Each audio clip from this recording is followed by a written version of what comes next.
Welcome back and congratulations on your matriculation into the prestigious Apartment Academy.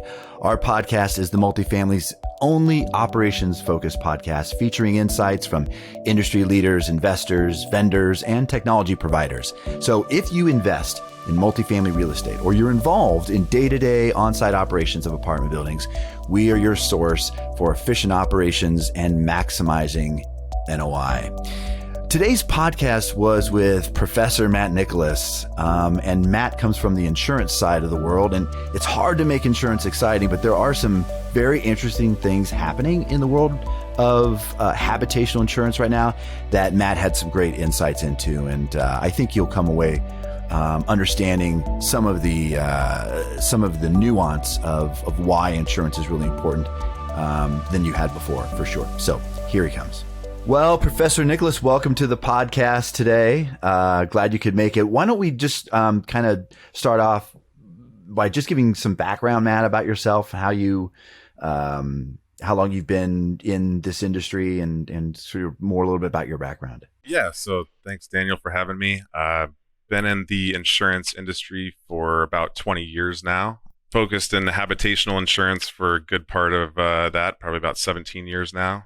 And currently at Alliant Insurance Services, top 10 national broker. You know, insurance isn't always the sexiest thing people want to talk about, right? But there are some very interesting / alarming trends happening right now in multifamily. It's always been, you know, as I've learned from you over the years, Matt, that we've known each other. The habitational insurance market has always been a tough one for carriers. There's a lot of inherent risk. There's a lot of, let's say, a lack of professionalism sometimes on the insured side to try to mitigate that risk. And so a lot of carriers have just bailed on the market altogether. But right now, why don't you discuss a little bit of what's happening right now in terms of the market at the moment? Because it's taken quite a turn the last couple of years. Yeah, it has. You know, carriers have lost money on a lot of their accounts over the last 4 or 5 years. And as a result of losing money, you know, certain carriers pull out of wanting to insure certain risks. And multifamily has been hit, you know, harder than other asset classes or other types of risks out in the insurance market. The supply of capacity has been going down. Reducing, either carriers have pulled out altogether or they're just reducing the amount of capacity they're willing to throw at this type of risk. Along with that, they're tightening up their underwriting guidelines, you know, specific to this multifamily class of business, and, you know, requiring higher deductibles or charging higher premiums or both. So, it's been tough the last 4 or 5 years for sure. On average, Matt, or maybe what's the range of increases you've seen in? Let's just talk about premiums for a moment. What's happened with premiums over the last, few years? Yeah, so the trends for insurance costs in the industry, you know, after about 4 years of apartment owners seeing double-digit decreases in 2012 to 2016, the pendulum in essence has swung back the other way, where we're seeing similar increases the past 3 or 4 years now of 8 to 20% depending on the year. And looks like 2021 is going to be the same. One of the things I've heard is that not just premiums, but the deductibles are increasing dramatically. There was a time I remember early on when I got in this industry, we would talk about risk mitigation, and people would say, "Well, that's what I have insurance for that, right? If I have a calamity, I have a lawsuit, I have a claim, I've got some small deductible, and insurance handles the rest." That's changing now, right? Yeah, I mean, where carriers were typically, providing reasonable rates for lower deductibles in that, 2012, 2016 timeframe, they've been pushing deductibles up in an effort to cause some amount of rate relief for those owners as the rates have continued to go up. So one of those things is convective storm, your typical wind, tornado, hail type coverage. It's where it used to be a flat deductible of, call it $10,000, $25,000 deductible, similar to the AOP deductible. We're seeing that trend towards a percentage now, similar to a named windstorm deductible. and that's across 13 to 20 states right now, and we're seeing that that's probably going to continue up for all states. Similarly, for that AOP, that fire deductible, where folks used to carry $10,000, $25,000 deductibles, we're seeing that trend up to $50,000 to $100,000 deductible now. The apartment owners are seeing that the difference in cost for the risk that they're giving up is worthwhile, and as long as it's worthwhile, owners are going to take that on. Yeah, but a $50,000 or $100,000 deductible is something that could put a lot of apartment owners out of business, right? If they have a claim, like that'll be it for them. They're in bankruptcy, and that's the exposure that's different now than I think years ago. I mean, it is forcing some apartment owners to say, look, I can't really afford to be in, I can't afford the exposure if something bad were to happen. Right? Is that accurate? Yeah, it is, and it's tough. The smaller owners with the smaller balance sheets, that's a real struggle. You have to find that kind of balance between fixed cost, as we call, the insurance premium, and variable cost, which is the deductible. And you have to, it's a business, and you have to figure out what amount of risk you're able to accept for what amount of fixed cost you're able to pay. And unfortunately, that balance has become a pretty big struggle for small to medium-sized operators these days. Yeah. By the way, let's step back just 1 second for the benefit of the listeners who may not be really experienced with the kinds of insurance that somebody like you would be providing. So Matt, can you walk through the kinds of lines that a typical apartment owner would need to carry? So the insurance coverages that owners typically need to carry, obviously, is the property and liability coverages for fire and storm and bodily injury and such. A lot of owners will opt to carry environmental coverage for your mold exposure and other things that are typically excluded from the property and liability programs. And depending on whether the owner has owned automobiles or not, and what their contractual relationship is with their property manager, they would also need to carry some sort of hired and non-owned automobile liability coverage, potentially owned automobile liability coverage, depending on whether they own an auto or not. And some other coverages that they might carry, or their manager would carry, would be your crime or employee dishonesty coverage, cyber and data breach type coverage that protects from tenants' information, personal information being stolen or lost. Yeah, more and more. And employment practices liability insurance is a big one as an owner, but especially as a manager. That's become a very hot issue as of late. And errors and omissions coverage, obviously, your E&O insurance as a property manager is very important as well for tenants claiming wrongful eviction or owners claiming mismanagement that led to a financial or physical loss. So this division between liability can get pretty messy sometimes. As an operator, as a third-party operator, you generally operate under the assumption that, look, I don't carry the risk of most claims that are going to happen at the property unless I'm grossly negligent. That typically is the standard that you see in third-party management agreements. But grossly negligent can be at best a fuzzy term. It doesn't preclude you from, if the owner feels like you're negligent, from refusing to subrogate, which means to take on the claim themselves. If somebody slips and falls and they sue the property, they might feel like you didn't do a good job. You were, as the third party operator, you're grossly negligent yourself. So making sure that both the owner and the operators are both carrying these kinds of lines of insurance, I know to be important. Wanted to share that as well. So in those various lines, Matt, what maybe let's talk about. There's probably not much you can do to avoid a hurricane, right? Or a hailstorm. There's not much you can do to avoid that. Maybe there's some preparation for that. But when it comes to liability, some of the attritional losses, what can you do to minimize your exposure to liability, or even give your broker the power to negotiate better, lower rates for you? How can you demonstrate that you're a lower risk? Yeah, I think it goes to your contracts first and foremost, the contracts that you have in place with your vendors, with your property managers, the type and quality of vendors and property managers that you hire, and the contractual risk transfer that you put in place is important.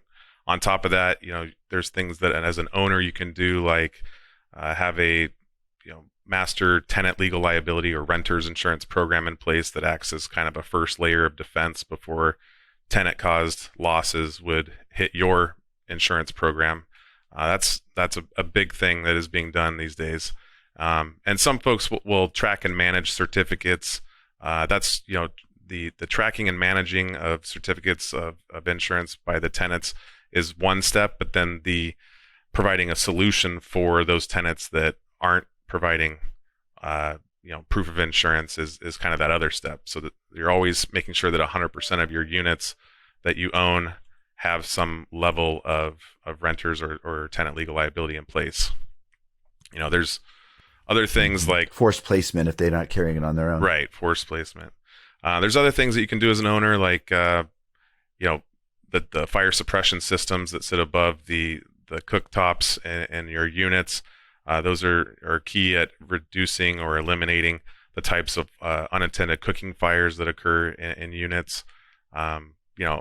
Having regular and documented walks of the property, looking for slip and fall type possibilities that could occur on premises. That's another thing. But there's only so much you can do, like you said. There's the catastrophic losses that impact you as well. But I'd say from the things that you can manage, those are some key factors. I would just touch on a couple of things you mentioned. Why is the vendor contracts? What kind of role does that play in minimizing risk? Well, within those contracts, you're going to see certain insurance requirements of those vendors. So as an owner, what the insurance carrier is looking for is that you are, as an owner, are mandating that those vendors that you're working with and those contractors that come on site carry a certain level of liability insurance, and that they're adding the owner as an additional insured to that insurance program rather than relying on their own insurance program. So there's less risk for the owner that does that versus the owner that doesn't. Got it. And then the administration of that, you said something along those lines as well, like tracking certificates, making sure that the vendors that you're using, that they have active certificates, is a key part of that as well. It's not just getting the contract to say you need to carry insurance. They need to provide that evidence on an annual basis that they're still carrying that insurance. Correct. Yeah. The contract is only part of it. Then there's, in practice, how it's working. And then you talked about like regular inspections and that sort of thing. That really speaks to more like a risk mitigation program, right? Right. What are some of the hallmarks of a well implemented risk mitigation program that you've seen, Matt? I think really outlining walkthroughs, property walkthroughs, but it's not your typical lease turn walkthrough. You're looking for certain items, like I said, slip and falls, and other items that could be seasonal, like preparation for a hurricane that happens during a certain time of year in a certain part of the country, or snow buildup on roofs and such.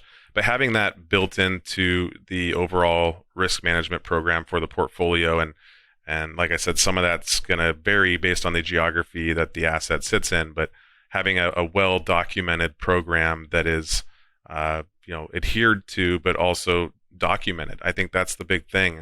Being able to go back later and say, well, no, we did A, B, and C like we always do, and here's the documentation that proves it, could really help in those litigious suits that you might get that could otherwise be thrown out. Why is that so hard why is that so hard to make sure that things are documented? Is that a challenge that you see within your clients, that they struggle to do that in an effective way? There's what the executives in a company want to see happen, or the owner of a portfolio wants to see happen, and then there's the there's only so much time in the day for the property manager or the maintenance folks, and they're worried about 10 other things. So it gets the binder of risk management items usually that sits on the shelf kind of gets forgotten, and it doesn't always get adhered to or tracked or properly. It's just not built into the day-to-day that the operator usually works within. Yeah, they're more they're more concerned about the resident who's complaining because the dog upstairs is barking, or they're being evicted, something major like that, like walking to do lighting inspections and that sort of thing falls by the wayside, right? Right. Yeah, exactly. And they're worried about the lease turn they've got to do because revenue is not coming in for that unit, So it's just the risk management stuff tends to get forgotten if it's not built into their day-to-day duties in a way that puts those items out in front of them on a regular basis. Is that program, Matt, something that you or your company Alliant, like if you were my broker for my properties, would you provide that risk mitigation program, those suggested inspections? How do owners know what they should be doing? Yeah, I mean, Alliant as a large broker, we do have some of those resources, but when it comes down to it, I mean, we're not hired to build from scratch somebody's risk management program. We'll advise or provide feedback or provide pointers or tips, but usually the owners or the companies themselves, the management and ownership companies will develop their own. But we do recommend, there are some third-party providers out there that we do recommend as a resource. I think Leonardo 247 being one of the better ones that we've worked with in the past that really does a great job in getting that information out and into the operations of that owner. If you have a risk mitigation program like that in place, what are some examples of what do they call them? Attritional losses. This is avoidable kind of losses. What some of the things that you've seen that have caused rates to climb within client portfolios that could have been avoided? What are some common examples of things? I mean, I think I mentioned earlier, slip and falls. Slip and falls are a big deal in apartment communities, whether there's legitimacy to the slip and fall claim or not. I think every owner deals with slip and fall suits, and I think having the appropriate risk management procedures in place to do walkthroughs on a regular basis and document those things, not only does that help the owner stay on top of legitimate items that may pop up on the property that could be slip and fall hazards, and they get ahead of them and are proactive at fixing and remedying that situation so it doesn't become a slip and fall hazard. But again, also the documentation of those regular walkthroughs helps in the defense of maybe a claim that doesn't have any legs to it, that is being filed on that property owner. They're able to use the documentation that they have from a proper risk management program that's being executed regularly in defense. So, and then when there is a claim, I know one of the things that I've heard various operators in this industry struggle with is getting a timely incident report filed, right? Why is that so important, Matt, to get an incident report documented and off to your broker in an efficient way? Yeah, you need your insurance carrier to advocate on your behalf. You need them to defend on your behalf as an insured, and the sooner you get them involved, the better, really. I mean, it's not only do you have a duty to within your policy to notify your insurance carrier, but you want to get them involved. They're really just looking out for not only their own interest, but also your interest in making sure that if it's, an illegitimate claim, that it's being dealt with early and often to keep it from affecting your balance sheet or your insurance program. And those incident reports need to make sure they have, signatures and statements from witnesses if possible. There's photos that you want to take. Like there's kind of a rich data set you're hoping to get as part of that, right? Yeah, the more info, the better. I know that once the claims adjuster for the carrier gets involved, they're going to ask for that. But the more info you can provide up front, the better. I think that getting in the habit of anytime there's an incident, taking photos or documenting appropriately and taking statements, I think all of that at the forefront that can be called upon later in defense is always a good idea. Yeah. So if you're still doing instant reports on a clipboard, on a piece of paper, you're missing out on an opportunity to provide the best defense for yourself or your owner in the instance where there's a claim. Safe to say. Yeah. You just talked about something else I wanted to ask about, which is you said it's important to get these claims to your broker as soon as possible because you want them advocating for you. Can you expand on what does that mean, Matt, that you would advocate for your clients? And is that something that you should expect a broker to do for you? Or is this just large brokers like Alliant get involved in that? Can you just expand on what that means? Yeah. So, I mean, obviously the insurance carrier, they have their interest first and foremost, right? And then as the owner of a property, you have your own interests you're trying to look out for. But as an insurance broker, you try to, look out for the property owner, your client, and their interest in any situation. To your point, the larger brokerages across the country have what's called a claims advocacy group within the brokerage firm as part of a value add services that are provided. And those claims advocates, as we call them, they are in most cases either former attorneys or former claims adjusters who have been hired to, instead of working for the insurance company, come work for the broker and look out for the broker's clients. And what they do is they kind of play that first layer of defense and that kind of middleman who's always keeping tabs on things for the client and not just the insurance carrier. And they will communicate if things are not going the way they should within a claim. They'll communicate to the adjuster in an appropriate fashion that is supported by data and facts from their own experiences in the past to help drive the result that the owner probably should be getting or feels that they should be getting from that insurance claim with the carrier. And is that a capacity that you find only among larger brokers, or do your smaller regional brokers have this claims advocacy group? It sounds important. Yeah, it is. And most of the time, small regional brokers don't have that. Unfortunately, I mean, when I first started in my career, I worked for a small regional broker, and that was just one of the services that we didn't have.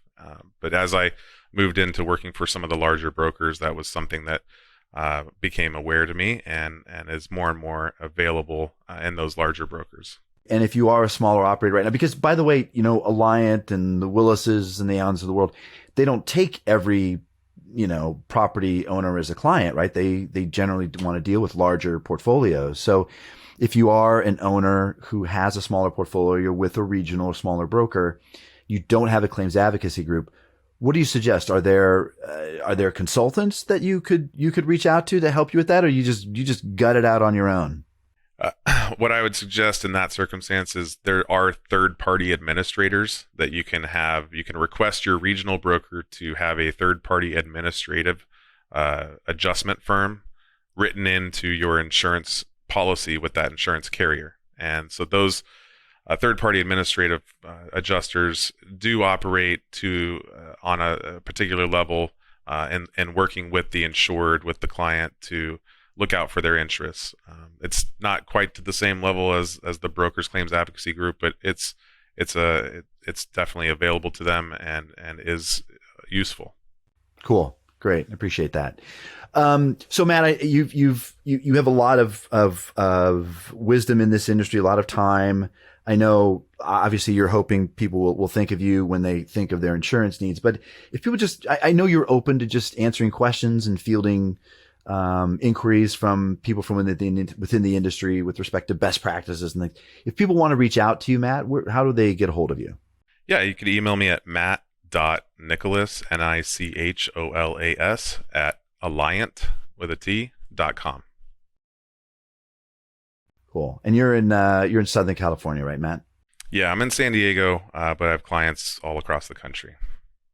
Cool. Okay. Well, look, I really appreciate you coming on today and talking about all of this. It's nuanced in that a lot of people don't think about the cost of insurance and the liability of insurance when they think about operating or acquiring apartment buildings. But it these days, the last couple of years, it really demands a level of attention that I think people haven't been willing to give it to previously. So really thank you for coming on and illustrating that for everybody. Good seeing you. My pleasure. Yep. Great to see you too. Thanks. Well, that's a wrap on today's lecture with our elbow patch festooned professor of multifamily science. Thanks for logging in and listening today. If you've enjoyed these podcasts and you feel like your management company could use a little advice from some of the professors here at the Apartment Academy, then go to our website, apartmentacademy.com, and click Help Me. We'll send you a questionnaire and provide individualized responses to your answers at no charge that I guarantee will offer you insights on ways you can immediately improve apartment operations. Class is now dismissed and my office hours are posted.